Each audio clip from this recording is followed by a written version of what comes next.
नमस्ते। आज बात करते हैं इंटरलिंक के नए और सच कहूं तो काफी एक्साइटिंग प्लान के बारे में। मतलब आखिर कंपनी फ्यूचर के लिए खुद को तैयार कैसे कर रही है। इनके पास एक बहुत ही क्लियर और फोकस्ड प्लान है। तो चलिए देखते हैं ये है क्या।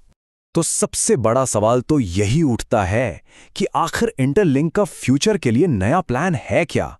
और देखिए, ये कोई छोटा-मोटा बदलाव नहीं है। ये एक बिल्कुल नया स्ट्रक्चर है जिसे सिर्फ दो चीजों के लिए बनाया गया है, क्लैरिटी और स्पीड। आज हम इसी रोड मैप को फॉलो करेंगे। पहले देखेंगे कि ये नई दिशा क्या है, फिर एक एक करके तीनों पिलर्स को समझेंगे और आखिर में देखेंगे कि ये सब मिलकर एक साथ कैसे काम करेंगे।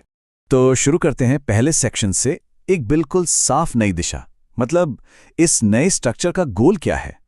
गोल है फोकस्ड डेवलपमेंट, ताकि आप जानते हैं हर टीम को पता हो कि उनका काम क्या है और चीजें तेजी से आगे बढ़ें। और इसी क्लैरिटी के सेंटर में हैं ये तीन main pillars, interlink labs, ITLX super wallet और इंटरलिंक फाउंडेशन। अब से यही तीनों पूरे इंटरलिंक इकोसिस्टम की पहचान होंगे और इसे आगे लेकर जाएंगे। तो सबसे पहला पिलर इंटरलिंक लैब्स, इसे इकोसिस्टम का एग्जीक्यूशन इंजन कहा जा रहा है। मतलब वो इंजन जो सब कुछ चलाएगा। चलिए समझते हैं इसका मतलब क्या है। देखिए, ये इंजन शब्द यहां बहुत जरूरी है। जरा सोचिए, ये वो जगह है जहां से हर बड़ा प्रोडक्ट अपग्रेड आएगा, हर बड़ा यूजर माइलस्टोन अचीव होगा और हर टेक्नोलॉजिकल ब्रेक थ्रू होगा।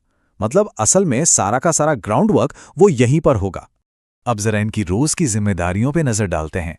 इंटरलिंक ऐप को डेवलप करना, यूजर ऑपरेशंस को संभालना, एम्बेसडर एक्टिविटीज को देखना और सबसे ज़रूरी जो ह्यूमन नोड्स हैं जो नेटवर्क को सिक्योर रखते हैं, उनका वेरिफिकेशन और उनके इंफ्रास्ट्रक्चर को डेवलप करना, ये सब कुछ लैब्स के ही अंडर आएगा।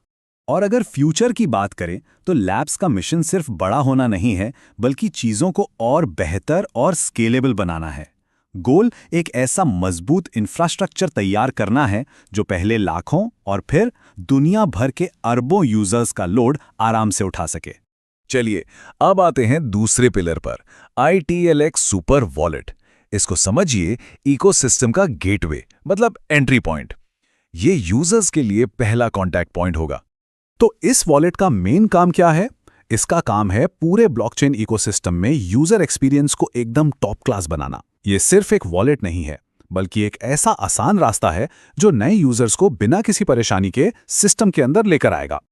ITLX सुपर वॉलेट टीम कुछ बहुत ही खास चीजों पर फोकस करेगी, जैसे कि एक मल्टी चेन स्ट्रैटेजी, मतलब ये कई ब्लॉकचेन्स पर काम करेगा।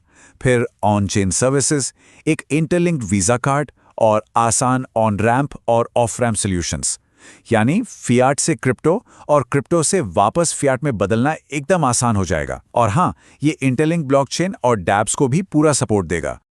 और अब आते हैं हमारे तीसरे और आखिरी पिलर पर, इंटरलिंक फाउंडेशन। इसकी भूमिका है एक गार्जियन की, एक संरक्षक की, जो स्ट्रैटेजी, गवर्नेंस और सिक्योरिटी का ध्यान रखेगा। समझिए, ये पूरे इकोसिस्टम पर नजर रखेगा। तो ये फाउंडेशन असल में करेगा क्या? इसको एक ऐसी बॉडी की तरह देखिए जो पूरे प्रोजेक्ट का लॉन्ग टर्म डायरेक्शन तय करती है और क्वालिटी चेक करती है।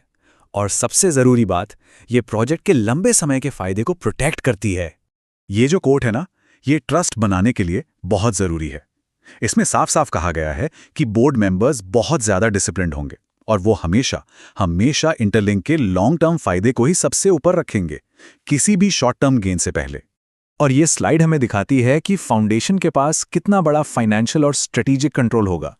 जैसे आप इस टेबल में देख सकते हैं, चाहे ITLG टोकन को डिस्ट्रीब्यूट करना हो, इकोसिस्टम को ग्रांट्स देने हो या कम्युनिटी को सपोर्ट करना हो, हर बड़े फैसले के लिए फाउंडेशन का अप्रूवल लगेगा ही लगेगा। और ट्रस्ट को और भी पक्का करने के लिए बोर्ड मेंबर्स के लिए नियम बहुत सख्त हैं। पहली बात, उन्हें पूरी तरह इंडिपेंडेंट रहना होगा। दूसरा, वो किसी भी बाहरी ऑर्गेनाइजेशन से जुड़े नहीं हो सकते। और तीसरा, अगर करप्शन या पर्सनल फायदे का कोई भी मामला सामने आया तो परमानेंट बैन। ये नियम एकदम हाई लेवल की ट्रांसपेरेंसी को पक्का करते हैं। तो अब देखते हैं कि ये सब एक साथ मिलकर कैसे काम करता है। ये तीन पिलर्स, लैब्स, वॉलेट और फाउंडेशन, ये सिर्फ अलग अलग टुकड़े नहीं हैं।